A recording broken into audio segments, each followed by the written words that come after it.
السلام علیکم۔ میں ایک سچی اور انٹرسٹنگ کہانی لے کر آئی ہوں۔ میری اگلی کہانی اسی کو ملے گی جو میرے چینل کو سبسکرائب کرے گا۔ کہانی شروع کرتے ہیں۔ محبت سے نفسیاتی ہونے تک۔ میرا نام حمزہ ہے۔ آپ کو میں ایسا سچ بتاتا ہوں جس سے ہر نوجوان گزر رہا ہے یا گزر چکا ہے۔ وہ قیامت جو ہر مرد کی جوانی پہ گزرتی ہے، وہ غلطی جو ہر ماں باپ کرتے ہیں یا کر رہے ہیں۔ میں وہ حقیقت بتانا چاہتا ہوں جس نے مجھے برباد کر کے رکھ دیا۔ میٹرک میں تھا، نیا جوان ہو رہا تھا، دل میں ہزاروں حسرتیں جنم لینے لگی تھیں، کچھ خواب جو کسی شہزادی کے دیکھنے لگا تھا۔ ابھی میری عمر 20 سال تھی۔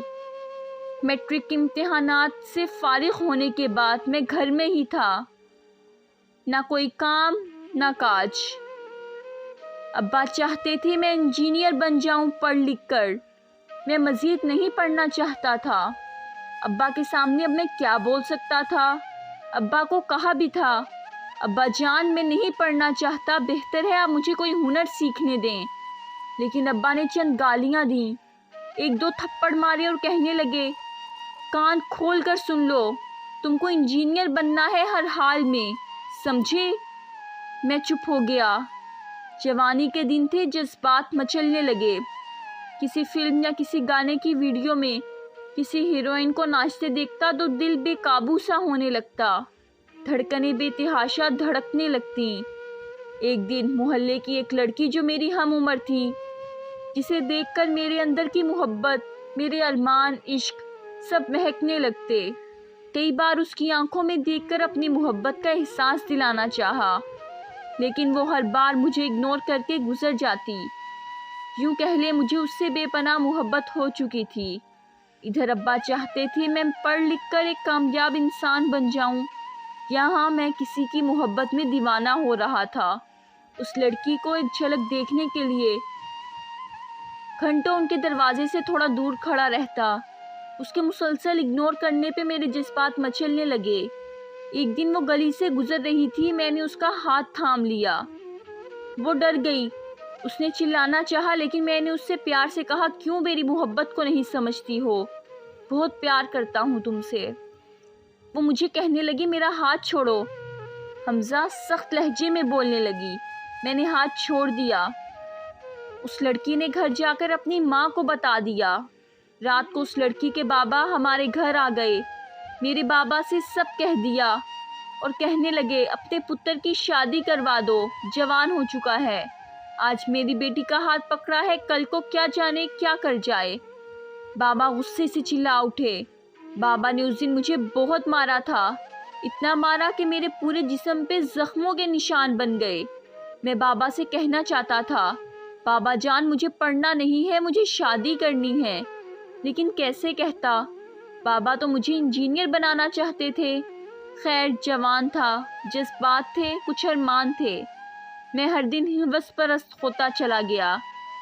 ہر لڑکی کو دیکھ کر نہ جانے کیا کیا سوچنے لگتا۔ میں خود پہ قابو کرنا چاہتا تھا، لیکن میرے لیے ناممکن سا تھا۔ میں نے ایک دن امی سے کہا، ماں جی، خالہ کی بیٹی کے ساتھ میرا نکاح کروا دیں، لیکن امی کہنے لگی، شرم نہیں آتی ایسی بکواس کرتے ہوئے تم کو؟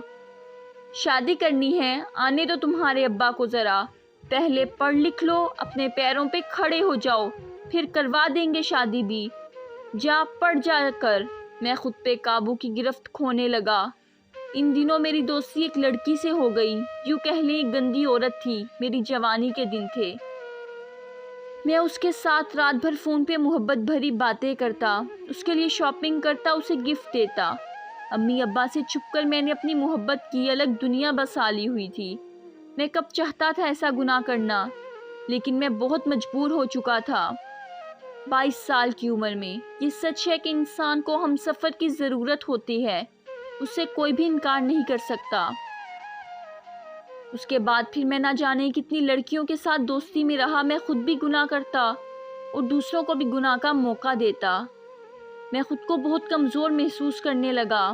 میں اس گناہ سے نکلنا چاہتا تھا، لیکن کس شرط پہ؟ امی ابو تو مجھے کامیاب انسان دیکھنا چاہتے تھے۔ خیر، میں انجینئر بن گیا۔ میں نے ایک دن ابا سے کہا، ابو جان آپ چاہتے تھے میں انجینئر بن جاؤں، میں بن گیا، آپ میری شادی کروا دیں۔ لیکن ابا مسکرا کر بولے، شرم کر شرم، تیرا بڑا بھائی ابھی تک کنوارا ہے، تم کو شادی کی اس سے زیادہ جلدی ہے؟ یہ دیکھ مکان گر رہے ہیں، ٹوٹی ہوئی چھت ہے، کہاں رکھے گا بیوی کو؟ شریک تانے مار مار کر جان لے لے گی۔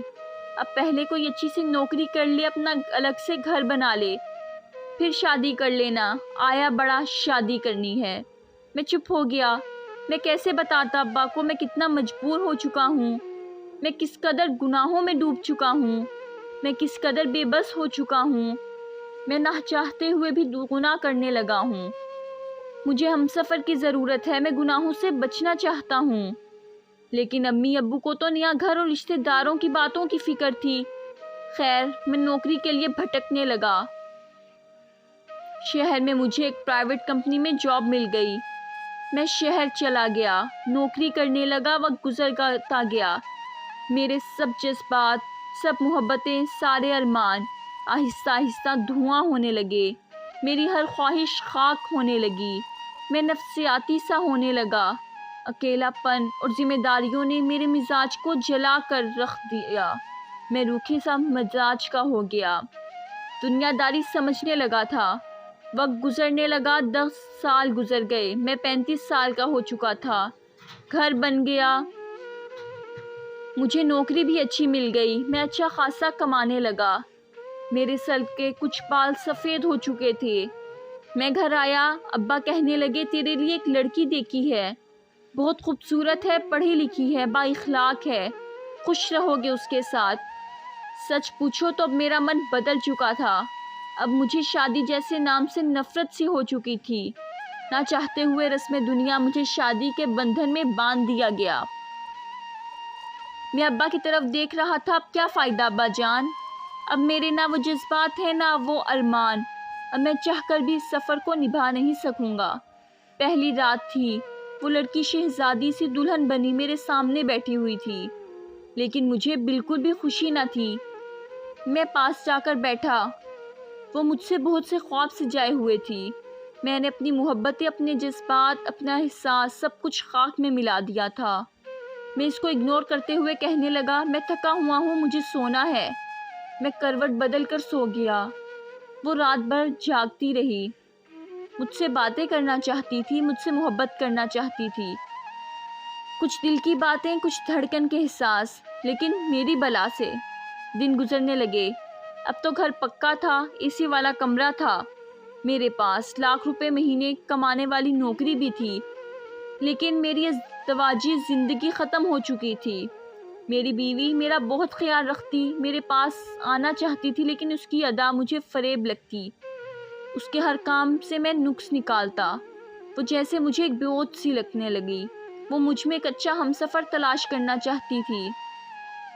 وہ میرے دل سے محبت کو دھڑکتا دیکھنا چاہتی تھی۔ وہ میرا ہاتھ تھام کر جنت تک کا سفر کرنا چاہتی تھی، لیکن میں اب ختم ہو چکا تھا۔ ہر وقت میں الجھا سا رہتا تھا۔ میری بیوی جب میرے قریب آتی تو میں اسے کسی نہ کسی بہانے سے دور کر دیتا۔ وہ مجھ سے اپنا حق مانگتی، محبت کی بھیک مانگتی مجھ سے، لیکن میں بھی کیا کرتا؟ آج سے 10 سال پہلے جب میں امی ابو سے ایسے ہی بھیک مانگتا رہا تو انہوں نے مجھے انجینئر بنانے اور اچھا گھر رشتہ داروں کی باتوں کی وجہ سے تنہا چھوڑ دیا۔ 10 سال پہلے میں یہ سب احساس ایک ایک کر کے کھوتا رہا۔ میں دن رات تڑپتا رہا، میں چیختا چلاتا رہا۔ آج جب وقت گزر گیا تو کیسے میں محبت بھرا سفر طے کروں؟ اب کیسے میں وہی احساس، وہی جذبات لے کر آؤں؟ میں اب نفسیاتی ہو چکا ہوں۔ ہر بات مجھے اب فریب لگتی ہے، ہر بات مجھے جھوٹ لگتی ہے۔ بیوی کی محبت، اس کا فکر کرنا، اس کا پیار سے مجھے آواز دینا، مجھے کھانے کو پوچھنا، ہر ادا مجھے فریب لگنے لگی۔ میں کھڑوسا انسان بن چکا تھا، اب میں ختم ہو چکا تھا۔ ہوا کے ساتھ میں بات بات پہ جھگڑا کرنے لگا۔ وہ جتنا نبھانا چاہتی میں اسے اتنا ذلیل کرتا۔ ایک رات وہ میرے پاس آئی، میں سو رہا تھا۔ میرے قدموں کو پکڑ لیا۔ وہ جیسے تھک چکی تھی، میرے سامنے ہاتھ جوڑ کر رونے لگی۔ حمزہ، مجھ سے کیا گناہ ہوا ہے؟ میں نے کیا غلطی کر دی ہے؟ میں ایسا کیا کروں کہ آپ کو پسند آ جاؤں؟ میں پڑھی لکھی ہوں، میں نوجوان ہوں، میں وفادار ہوں، پاک دامن ہوں۔ حمزہ میری جان، بتاؤ نا کیا کمی ہے مجھ میں جو آپ مجھے اتنا درد دیتے ہیں؟ شادی کو 1 سال گزر گیا ہے، کبھی ایک بار بھی آپ نے مجھ سے بات نہیں کی۔ حمزہ کیوں آپ میرے ساتھ ایسا کر رہے ہیں؟ وہ اللہ کا واسطہ دینے لگی، لیکن کمبخت مجھے اس کا رونا بھی فریب لگنے لگا۔ میں چپ ہو گیا۔ میں کیسے بتاتا مجھ میں اب ایسے کوئی جذبات باقی نہیں رہے۔ میرا اگنور کرنا اسے اذیت دینے لگا۔ چھوٹے چھوٹے جھگڑے ایک دن ہماری طلاق کی وجہ بن گئے۔ میں نے حوا کو طلاق دے دی۔ میرے ابا مجھے گالیاں دینے لگے۔ میں بے حس انسان ہوں، کسی کی بیٹی کی آہ لگے گی۔ میں بابا کی آنکھوں میں دیکھنے لگا۔ بابا بس کر دیں، اللہ کا واسطہ ہے۔ سچ تو یہ ہے میرے اس حالات کے ذمہ دار صرف اور صرف آپ ہیں۔ آپ بھی مرد ہیں، آپ کو احساس ہونا چاہیے تھا، محسوس کرنا چاہیے تھا۔ مجھے جب ہم سفر کی ضرورت تھی تب آپ نے مکان پکے کروانے میں لگا دیے، مجھے پیروں پہ کھڑا ہونے کا کہتے رہے۔ اب میں کامیاب ہو چکا ہوں لیکن خود سے ہار گیا ہوں۔ جب میرے سر کے بال سفید ہو گئے تب آپ کو میری شادی کا خیال آیا۔ اب آپ جانتے بھی ہیں میں کتنے گناہوں کا سفر نہ چاہتے ہوئے صرف آپ کی وجہ سے کر گزرا۔ میرا گھر ٹوٹ گیا، سب مجھے پاگل نفسیاتی کہنے لگے۔ اپنے اندر یا اپنے ارد گرد دیکھو، مجھ سا کوئی نہ کوئی ضرور ہوگا۔ خدارا سب ماں باپ سے ہاتھ جوڑ کر کہتا ہوں، اپنے بچوں کی شادی وقت پہ کروا دیں، ورنہ گناہ بھی کیے جائیں گے، چھوٹی چھوٹی بچیوں کے ریپ بھی ہوں گے، شادی کے بعد جھگڑے بھی ہوں گے، گھر بھی اجڑیں گے، کسی کی بے گناہ بیٹی کے دامن پہ طلاق کا داغ بھی لگے گا۔ پیروں پہ کھڑا ہونا، گھر بنانا، اچھی نوکری، انجینئر، ڈاکٹر، سب کچھ وقت کے ساتھ ہوتا رہے گا۔ اپنے بچوں کی شادی میں تاخیر نہ کریں۔ میں آج ایک نفسیاتی مریض بن چکا ہوں، کھڑوس، پاگل، بد اخلاق۔ یہ تھی میری آج کی کہانی۔ مجھے امید ہے کہ آپ کو پسند آئی ہوگی۔ پلیز لائک کریں، کمنٹ کریں اور اپنے دوستوں میں زیادہ سے زیادہ شیئر